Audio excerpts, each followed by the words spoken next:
सबके जीवन में हमने एक बात तो शायद जीवन में एक बार तो सुनी होगी, चार लोग क्या कहेंगे, चार लोग क्या करेंगे, चार लोग क्या बोलेंगे, बहुत सारी चीजें। और इसी कारण बहुत से सपने दफन हो जाते हैं, बहुत सी इच्छाएं जो होती हैं वो हम पूरी नहीं कर सकते कि चार लोग क्या कहेंगे। और स्पेशली ये चार लोग जो होते हैं ना,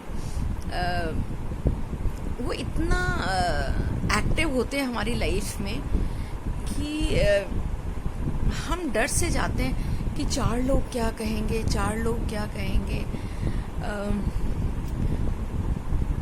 हालांकि वो चार लोग ना हमें खाना देते हैं, ना वो चार लोग हमारे लिए कुछ करते हैं, ना वो कोई मायना रखते हैं हमारी ज़िंदगी में, मगर फिर भी वो चार लोग बहुत इम्पोर्टेंट हैं क्योंकि उनकी वजह से हम अपनी ज़िंदगी के बहुत से फैसले बदल देते हैं। रिजल्ट हमारा अच्छा आना चाहिए, वरना चार लोग क्या कहेंगे। ज़्यादातर पेरेंट्स अपने बच्चों के रिजल्ट को लेकर फ्लॉन्ट करते हैं। ओ मेरे बेटे को तो 98% आए, 96% है, ओ माय गॉड। और अगर किसी के बच्चे को 50% आ गए तो मम्मी पापा कहेंगे अब लोग क्या कहेंगे। वो ये नहीं सोच रहे कि बच्चा अपने मन में क्या सोच रहा है, वो क्या कहना चाहता है। चार लोग क्या कहेंगे इसकी परवाह है, बच्चा क्या कहना चाहता है उसकी परवाह नहीं है। मैं ये नहीं कहती कि बच्चे की पुअर परफॉर्मेंस पर उसको शाबाशी दूं, मगर ये भी तो हो सकता है कि बच्चे ने अपना बेस्ट किया हो। और मुझे ऐसा लगता है कि हर इंसान का अपना बेस्ट होता है। कोई भी इंसान फेल तो होना नहीं चाहता। हाँ, कुछ बच्चे लापरवाह होते हैं और वो उस वजह से अच्छा नहीं करते हैं, मगर उनके लापरवाह होने के पीछे भी कोई ना कोई कारण जरूर होता है। अगर हम उसको अच्छे से पहचाने तो शायद लापरवाह से लापरवाह बच्चा भी बहुत अच्छा रिजल्ट ला सकता है। मगर उसको ये कहकर कि चार लोग क्या कहेंगे, चार लोग क्या कहेंगे, ये कहकर अगर हम बच्चे को नीचा दिखाते हैं, बच्चे को परेशान करते हैं हर चीज में, यानी कि आप ये ड्रेस मत पहनो, चार लोग क्या कहेंगे। अब जैसे पढ़ाई है, पढ़ाई करो वरना चार लोग क्या कहेंगे। अरे पढ़ाई करो बेटा, क्योंकि अगर पढ़ाई करोगे तो ही आगे बढ़ोगे। क्योंकि एक बहुत बेसिक चीज है, लक्ष्मी सदाई चंचल है, चली जाएगी, आज यहाँ कल वहां, मगर सरस्वती तो हमेशा शाश्वत है। बच्चे को ये सिखाना पड़ेगा कि कोई हमारा धन दौलत छीन सकता है, हमारे रुपए छीन सकता है, सब कुछ छीन सकता है, मगर हमारा दिमाग कोई नहीं छीन सकता, हमारी नॉलेज कोई नहीं छीन सकता। इसलिए हमें पढ़ाई की तरफ ध्यान देना चाहिए। और जो पढ़ा लिखा इंसान होता है वो कहीं ना कुछ तरीके से तो अपना ब्रेड बटर तो कमा ही लेता है। हम ये कहकर अपने बच्चे को आगे बढ़ा सकते हैं, उसको मोटिवेट कर सकते हैं। मगर ज्यादातर पेरेंट्स लोगों की धमकी देकर बच्चों को पढ़ने के लिए कहते हैं। और मुझे ऐसा लगता है, I don't know I am right और रॉन्ग, बट मुझे ऐसा क्यों लगता है कि ऐसा करना सही नहीं है। पता नहीं, शायद मैंने ऐसा कभी नहीं किया और ना मैंने ऐसा कभी सुना अपने बचपन में। मुझे ऐसा लगता है पर्सनली, मतलब कि हम बच्चों को अलग तरीके से मोटिवेट कर सकते हैं पढ़ने के लिए कि बेटा पढ़ाई करो। और आपको ये भी जांचना चाहिए कि आपका बच्चा जो है उसकी एवरेज बुद्धि कितनी है। क्या वो 50% है, वो उसका बेस्ट है, तो फिर उसे कॉन्ग्रेचुलेट करो। अगर 60% उसका बेस्ट है तो उसे कॉन्ग्रेचुलेट करो।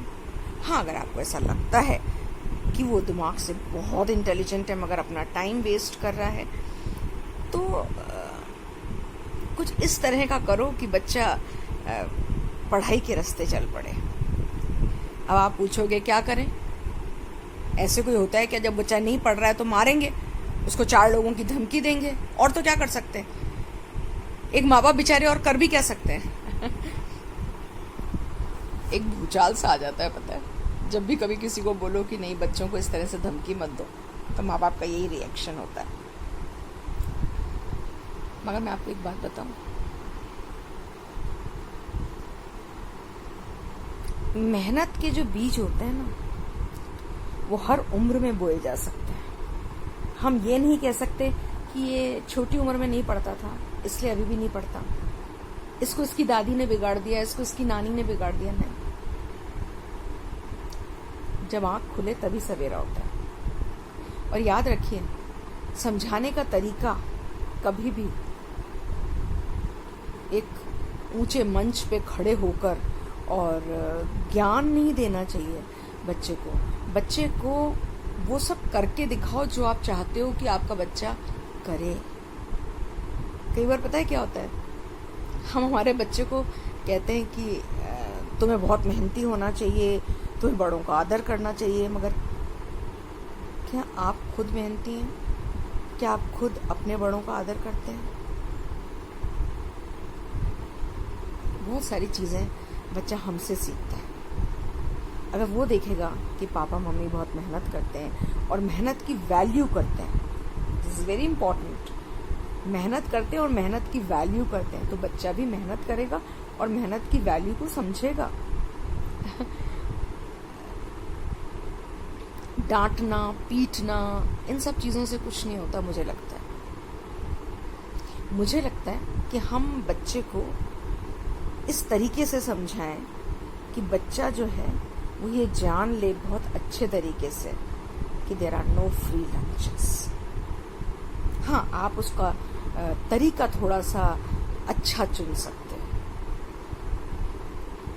जैसे हमारे पापा क्या किया करते थे कि हमें गिफ्ट तभी दिया करते थे जब हम कुछ अच्छा किया करते थे।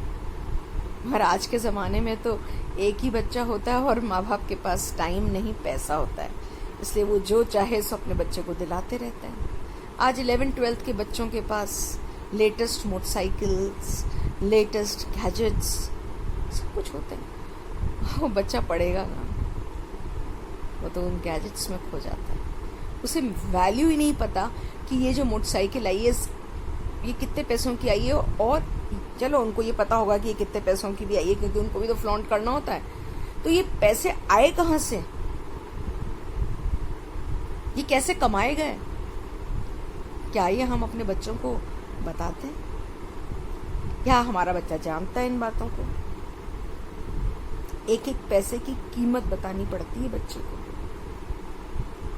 कैसे पैसे कमाए जाते हैं इसकी भी कीमत बताई जाती है बच्चे को। जलील करके नहीं, बहुत प्यार से, बहुत होले से, आपस में बात करके, जिससे वो बच्चा ओवरहियर जरूर करे, उसे ये बात जरूर पता पड़े कि हाँ, पैसा ऐसे कमाया जाता है।